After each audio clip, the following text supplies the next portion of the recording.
9월 29일 맥진 성경 읽기 열왕기상 1장, 시편 80편, 에스겔 32장, 갈라디아서 5장입니다. 오늘 새벽은 열왕기상 1장 그리고 2장까지 이어서 함께 말씀을 제가 소개를 해드리고 기도하도록 하겠습니다. 열왕기상 1장, 2장은 드디어 이제 다윗 왕이 죽습니다. 죽고 그 아들 솔로몬이 왕을 이어받는 그런 내용이 나와 있어요. 역사에서 봐도 어느 나라든지 평화로운 정권 교체는 쉬운 일이 아닙니다. 지금은 이제 민주주의가 잘 발달한 나라에서는 선거로 이렇게 정권 교체를 하잖아요. 근데 후진국만 해도 그게 잘 안 돼서 계속 쿠데타가 일어나고 막 그러잖아요. 지금 아프가니스탄도 그러고 이제 잘 안 되는 거죠. 잘 안 됩니다. 근데 옛날에는 더 심한 거죠.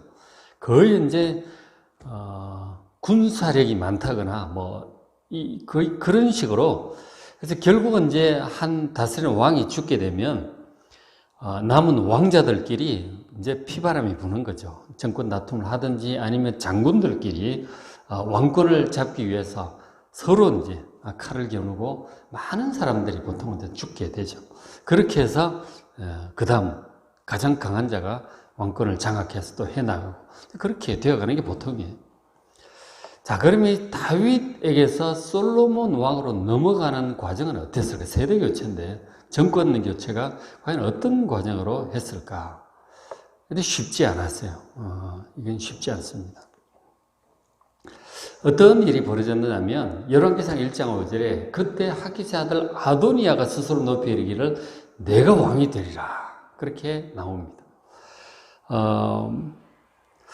다윗의 노년에 이제 반란들도 많이 일어나잖아요. 압살롬도 한번 반란을 일으켰고, 그 다음 세바의 반란도 일어났었는데, 그 다음 이제 인구조사하다가 또 이제 전염병까지 퍼져가지고 7만 명이 죽는 그런 일들도 벌어졌어요. 나라가 이제 굉장히 어수선하죠.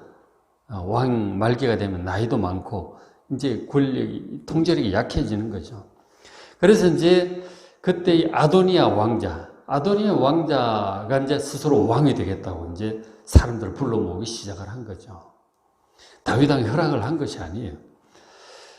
이 아도니아 왕자가 지금 이제 첫 번째가 된 거예요. 원래 이제 사남이요. 네 번째인데, 첫 번째 그 암논 왕자가 그 세 번째 왕자인 압살롬의 여동생을 강간하는 바람에 결국 암논도 압살롬한테 죽임을 당하고 압살롬은 도망갔다가 돌아와서 반역을 일으켜서 또 죽임을 당하죠. 둘째는 일찍 죽은 것 같고. 그래서 이제 네 번째가 갑자기 1번이 된 거예요. 장남 세자처럼 돼버렸습니다. 자, 그렇게 이제 됐는데, 다윗 왕이 나이가 많아져 가고, 나라가 혼란스러워져 가는 것 같으니까, 안 되겠다. 아버지가 돌아가실 때 기다렸는데 안 되겠다. 더 이상 나라가 혼란해서 내가 왕이 되어서 나라를 바로 세워야 되겠다. 이제 그렇게 나선 거죠.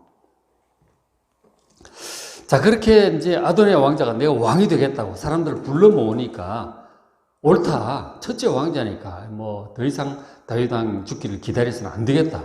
근데 이렇게 나온 거죠. 1장 7절에. 자, 이 아도니아 왕자가 스루의 아들 요압은 총 군사령관이에요. 군권을 장악하고 있는 최고 장군이에요. 그 요압도 아도니아를 지지한 거죠. 그럼 제사장 아비아달, 대제사장이 2명이 있었어요. 아비아달하고 사독하고 2명이 있었거든요. 지금 다윗 왕 시대에. 이 아비아달 대제사장이 이 아도니아를 지지를 하는 거예요. 자, 그렇게 해서 이제 지지해서 이제 모의를 하는 것입니다. 스스로 이제 왕을 선포하고 다윗 왕 위패를 시키든지 스스로 왕이 되어야 되겠다고 이제 해서 많은 왕자들, 그리고 이제 다른 동생 왕자들도 지지하는 거예요. 왜냐하면 이제 가장 첫째니까 더 이상 늙은 아버지 다윗 왕에게 나라를 맡겨서 안 되겠다 생각하는 거죠. 자, 그렇게 하는데, 그걸 또 반대하는 사람들이 있었죠. 8절에 제사장 대제사장 한 명이 사독이에요. 사독과 아비아달인데, 이 사독 제사장은 아니다. 그럴 수 없다.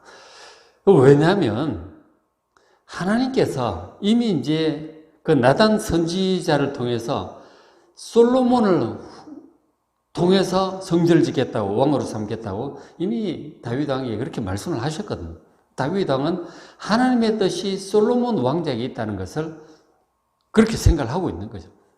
그래서 제사장 사독도 마찬가지 다윗 왕의 뜻을 그렇게 받들고 있는 거예요.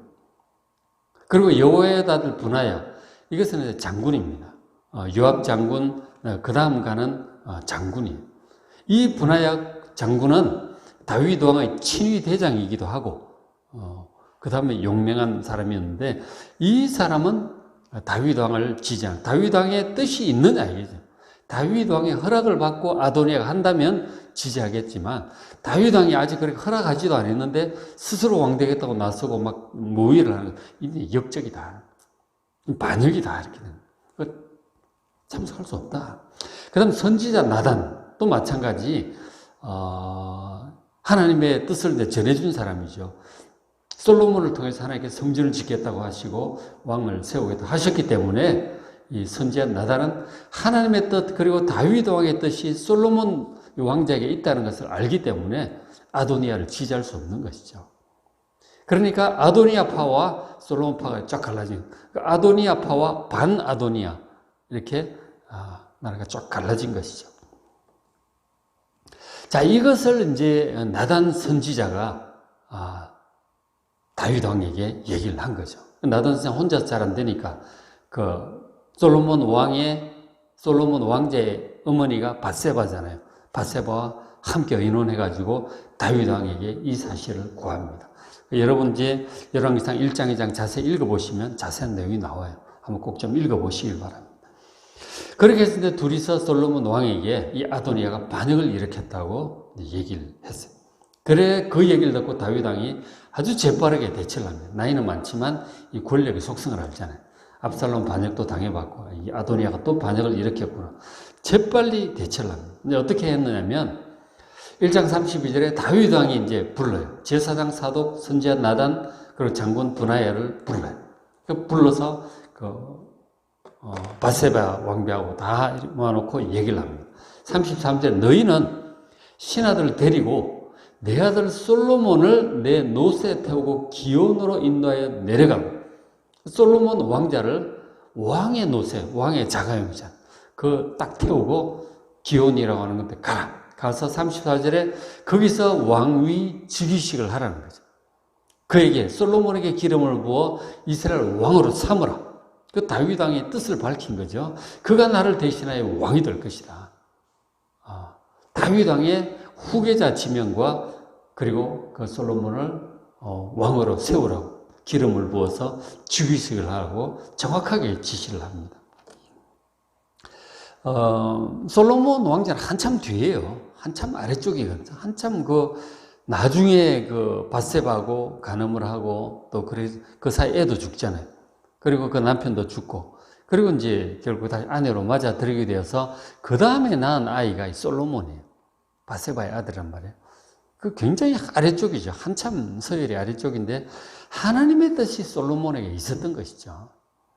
그래서 이제 다윗도 그 뜻을 받아들이고 이 반역 사태를 듣고 이거 내가 죽을 때까지 더 기다리다가는 안 되겠다 하고 바로 왕으로 세우라고, 자기가 살아있지만 왕으로 세우라고 바로 이렇게 지시를 합니다.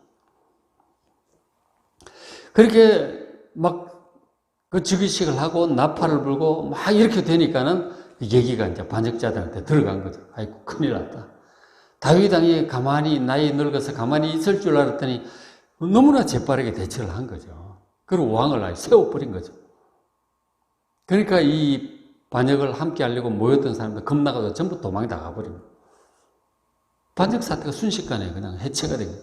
이 아도니아가 반역을 주도했다가 그냥 막 살려달라고 이제 솔로몬에게 애걸복걸을 하게 되죠. 그 솔로몬이 일단 아버지도 살아 계시고 살려줍니다. 한번 용서한 거죠. 용서를 하면서 하는 말이, 일단은 용서하지만 다시 이런 것들이 보이면, 악한 것이 보이면은 가만두지 않을 것, 조심하라고 경고하고 용서 일단 해줍니다. 그런데 상당히 위험하죠.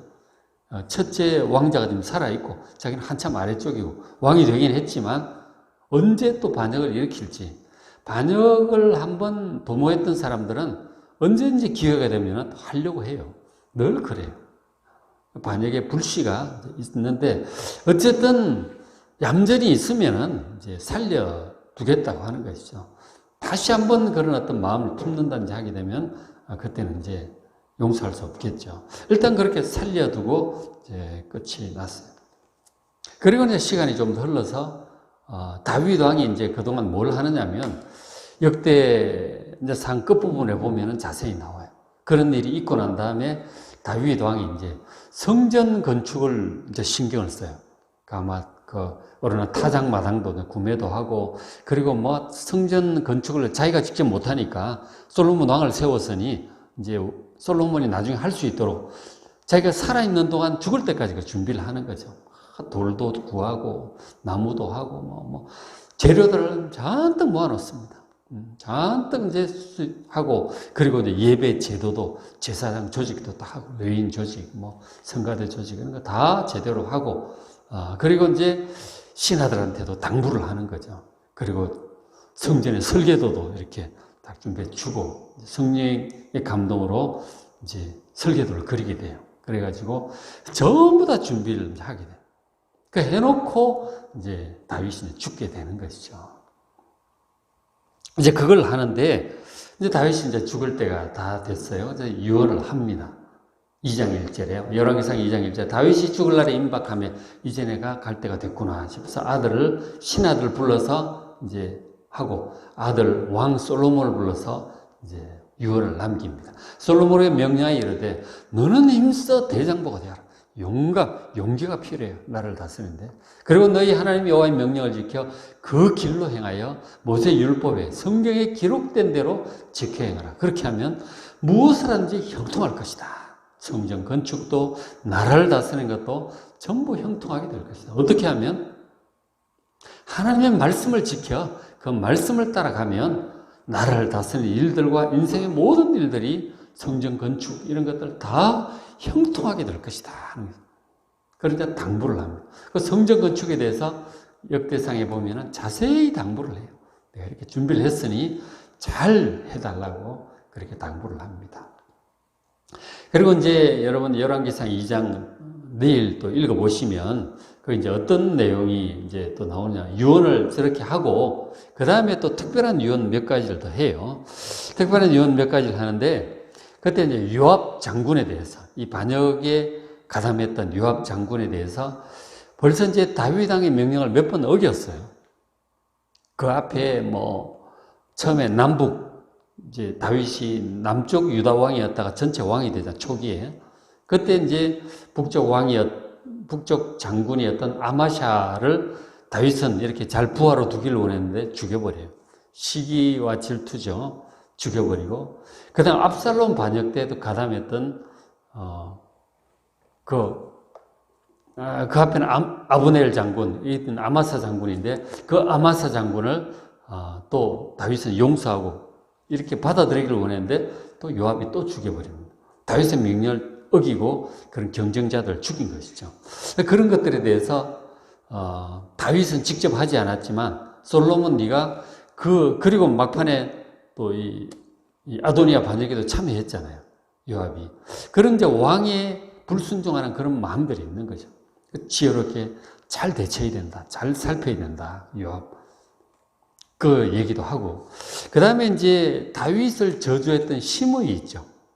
시므이도 그 악한 자이니 나는 그에게 맹세해서 죽이지 않겠다고 해서 뒀는데 너는 그를 잘 살펴야 된다. 악하다면 그를 잘 살펴서 그렇게 하라고 주의를 이제 당부를 줍니다. 그리고 이제 그 압살롬 반역 때 도망가서 있을 때 도와줬던 그 부자 바르실레 있죠.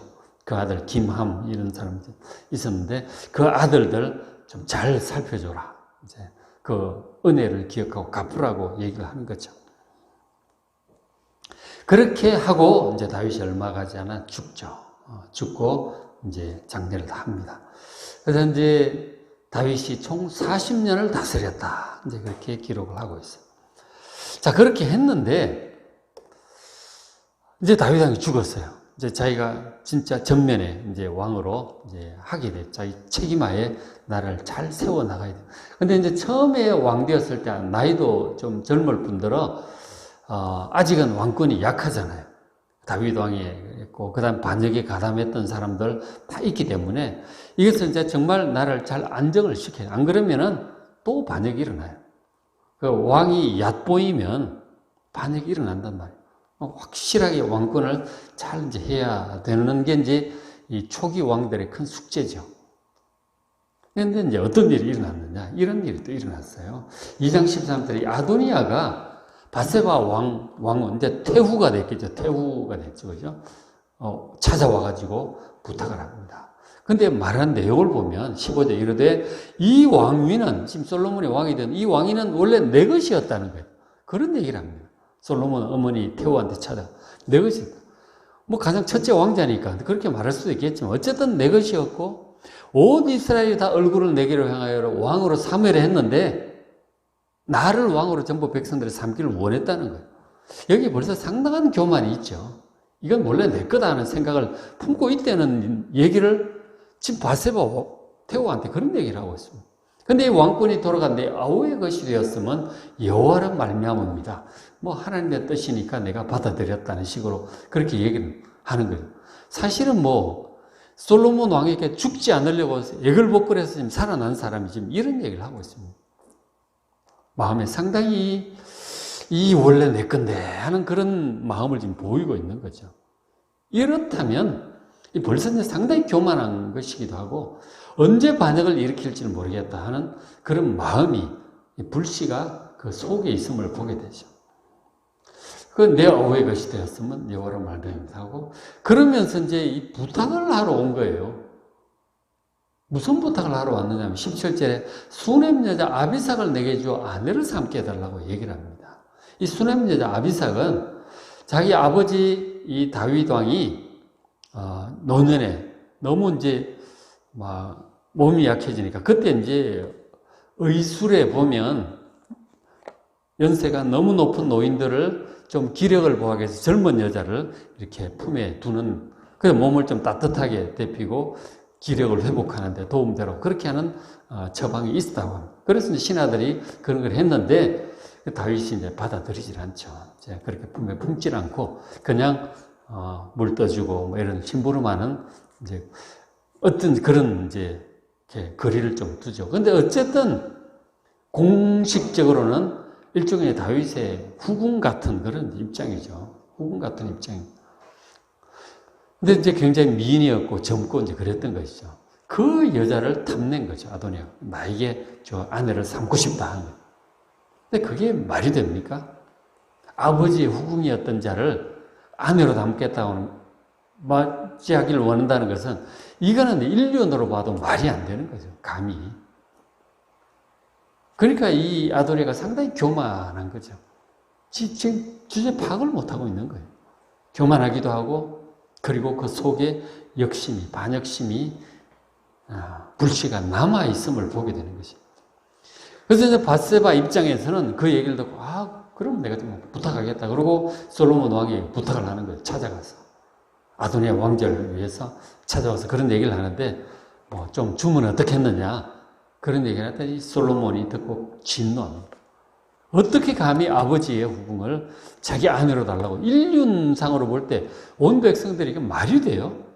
말이 안 되는 거죠. 교만함과 역심이 있음을 보고 이건 안 되겠다고 그 속에 이 악함을 품고 있다고 하는 거니 이건 내버려 둘 수 없다. 결국 처형을 합니다.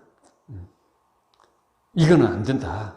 그런 말 한 것 자체가 이 죽을 죄인 것이죠. 그러니까 우리 부탁도 잘해야 돼요. 부탁 잘못하면 죽을 수도 있다는 거죠. 그런 생각을 하게 돼요. 부탁을 잘해야 이게 될 부탁인지 안 될 부탁인지를 잘 생각을 해야 되는 거죠. 죽을 수도 있다. 잘못 부탁을 했다가는. 결국 요압이 그렇게 그 아도니아 왕자가 처형을 당하게 되고 솔로몬 왕이 이 반역의 세력들 결국은 이렇게 되는구나 해서 솔로몬 왕이 다 이제 조치를 해야 되겠다 생각합니다. 그래서 이제 그 다음에 한 것이 그 함께 했던 제사장이 있죠. 아비아달 대제사장. 대제사장도 그 제사장 직분에서 파면해가지고 고향으로 돌려보냅니다. 죽이진 않아요. 고향으로 돌려보냅니다. 그리고 이제 또 한 사람, 군사령관 요압이죠. 이건 다 이제 장군들이, 아도니아 왕자도 그렇고 해서. 결국은 이제 요압 장군도 처형을 하게 돼요. 그래서 반역의 불씨를 아주 꺼버리게 되는 거죠. 자, 그렇게 하고 이 솔로몬 왕이 이제 그다음 이제 사람들을 세우죠. 2장 35절에 솔로몬 왕이 이 여호야다 아들 분하야를 요압을 대신해서 군사령관으로 세웁니다. 굉장히 충성된 사람이었죠. 다윗 왕에게도 친위대장을 했고, 그리고 아도니아 반역에 참여하지 않았고, 솔로몬을 함께 했죠. 군사령관으로 세웁니다. 그리고 이제 제사장 사독, 원래 대제사장이 2명이 있었단 말이에요. 아비아달과 사독이 있었는데, 이 사독을 유일한 대제사장으로 이제 그렇게 세우게 돼요. 이렇게 해서 나라를 이제 질서를 세웠죠. 그 다음에 이제 또 하나인 것이 시므이예요. 다윗 왕을 저주했던 시므이를 솔로몬에게 불러요.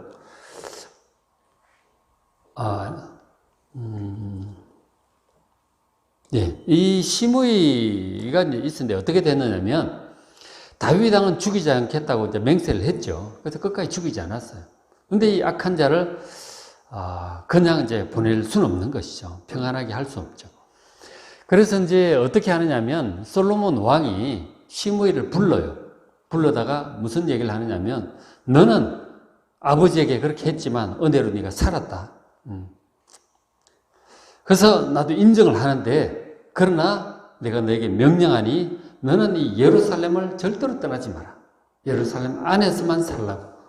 그리고 다윗 왕이 이제 감시를 하겠다는 거죠. 근데 그것도 상당한 반역심이 있는 거니까. 결코 예루살렘 떠나지 말고 예루살렘에 살아라. 만일 네가 예루살렘을 떠나면 너는 죽을 것이다. 그렇게 얘기를 합니다.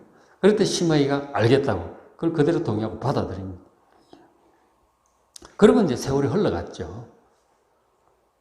그래서 세월이 한 3년 정도 흘러갔어요. 3년 정도 흘러가가지고 어떤 일, 그러니까 시므이가 그 정도 되다 보니까 이제 다 잊어버린 거죠. 그런 약속 이런 것도 다 잊어버리고 평안하게 잘 흘러가니까. 그다음 무슨 일이 일어났느냐면 시므이의 그 종 하나가 탈출을 해가지고 도망을 갑니다. 요단강 건너서 저쪽 이웃 나라로 도망을 가버려요. 그래서 시므이가 그걸 알고 부하들을 거느리고 쫓아가가지고 건너가가지고 그 종을 잡아온 거죠. 예루살렘 빠져나간 거예요. 요단강 건너 이웃 나라까지 갔다 온 거예요. 그 얘기를 솔로몬 왕이 듣습니다. 시므이를 불러요. 네가 나와 그렇게 약속을 하지 않았느냐? 어찌하여 약속을 어기고 예루살렘을 벗어났느냐? 그리고는 처형을 하게 된 거죠. 그 악함을 결국은 이제 제거를 하게 됐어요. 자, 이렇게 해서 이제 나라의 반역심을 품은 자들을 다 이렇게 처형하라고 제거를 하게 되었어요. 그렇게 하고 났더니 이에 나라가 솔로몬의 손에 견고하여 지니라. 이제 감히 어느 누구도 이 솔로몬을 얕보고 대적한다든지 반역심을 품을 생각을 하지를 못하게 돼요. 이렇게 되어야 나라가 안정이 되는 거예요. 왕을 얕보게 되면은 여기저기 이제 반역이 일어나는 거예요. 그럼 나라가 도대체 안정이 될 수가 없는 거예요. 왕권 안정이 무엇보다 중요한 거예요. 솔로몬 왕이 그것을 잘 이루을 했어요. 그러니까 한 세대가 끝나고 다른 세대로 넘어갈 때 상당히 진통이 있는 거예요. 겪어야 할 진통과 아픔과 혼란과 이런 시간들을 겪어서 이렇게 가는 거예요. 그렇게 해서 딱 가면은 이 솔로몬이 왕권을 딱 잡고 완전히 세대 교체가 됐잖아요. 안정된 세대 교체에서 이제 성전도 짓고 왕국도 짓고 나라 전체가 굉장히 발달을 하게 돼요. 하여간 세대 교체는 쉽지 않습니다. 여러분들 교회 다니면서 교회 목사님이 이제 은퇴를 하시고 그 다음 목사님이 또 오시는 그 과정도 쉽지 않잖아요. 그 과정에서 교회가 잘못되면 파가 나눠지고 쪼개지기도 하고 막 아주 시끄러워질 수가 있어요. 근데 그것이 그러니까 반대파도 있고 그 비슷해요. 그렇게 되는 거예요. 그것을 이제 후임 목사님이 또 잘 이렇게 해서 이 교회가 안정을 빨리 하게 하는 게, 그 다음은 그 다음 이제 지도자로서는 그게 이제 굉장히 중요한 역할을 해요. 나라는 더 그런 거예요. 이 경제와 군권과 경제권, 이게 다 왕에게 집중되어 있기 때문에 굉장히 이제 중요한 일입니다. 근데 이제 참 지혜로운 솔로몬 왕이 그것을 잘 한 거죠. 그죠? 잘 한 거예요. 그래서 이제 뭐 가정에도 마찬가지고, 뭐 기업도 마찬가지고, 세대 교체라는 게 참 어렵습니다. 그래서 이제 그렇게 하고 나서 이 솔로몬 왕이 나라를 또 어떻게 또 잘 다스려 가는지 또 쭉 한번 읽어보시길 바랍니다. 또 한 시대가 마치고 새로운 시대를 위해서 참 어려운데, 집집마다 그런 일들이 다 있어요. 그런 것들을 정말 기도함으로 잘 감당해서 또 이렇게 해 나가는 우리가 될 수 있도록 기도하시길 바랍니다.